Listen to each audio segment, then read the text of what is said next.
شروع اللہ کے نام سے جو سب پر مہربان ہے، بہت مہربان ہے۔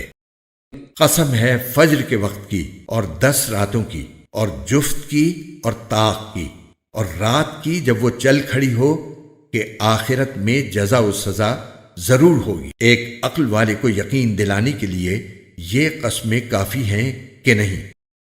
کیا تم نے دیکھا نہیں کہ تمہارے پروردگار نے عاد کے ساتھ کیا سلوک کیا، اس اونچے ستونوں والی قوم ارم کے ساتھ جس کے برابر دنیا کے ملکوں میں کوئی اور قوم پیدا نہیں کی گئی، اور سمود کی اس قوم کے ساتھ کیا کیا جس نے وادی میں پتھر کی چٹانوں کو تراش رکھا تھا، اور میخوں والے فرعون کے ساتھ کیا کیا۔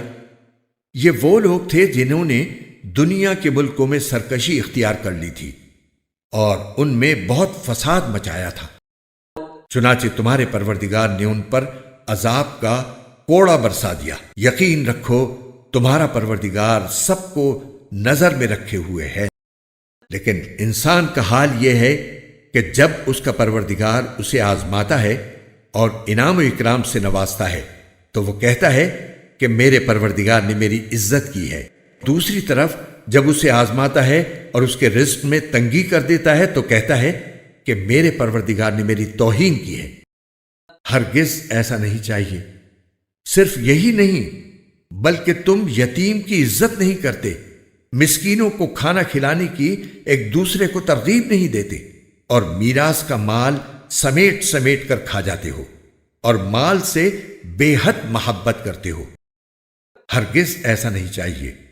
جب زمین کو کوٹ کوٹ کر ریزہ ریزہ کر دیا جائے گا اور تمہارا پروردگار اور قطاریں باندھے ہوئے فرشتے میدان حشر میں آئیں گے اور اس دن جہنم کو سامنے لایا جائے گا، اس دن انسان کو سمجھ آئے گی، اور اس وقت سمجھ آنے کا موقع کہاں ہوگا؟ وہ کہے گا کہ کاش میں نے اپنی اس زندگی کے لیے کچھ آگے بھیج دیا ہوتا۔ پھر اس دن اللہ کے برابر کوئی عذاب دینے والا نہیں ہوگا اور نہ اس کے جکڑنے کی طرح کوئی جکڑنے والا ہوگا۔ البتہ نیک لوگوں سے کہا جائے گا کہ اے وہ جان جو اللہ کی اطاعت میں چین پا چکی ہے، اپنے پروردگار کی طرف اس طرح لوٹ کر آ جا کہ تو اس سے راضی ہو اور وہ تجھ سے راضی، اور شامل ہو جا میرے نیک بندوں میں اور داخل ہو جا میری جنت میں۔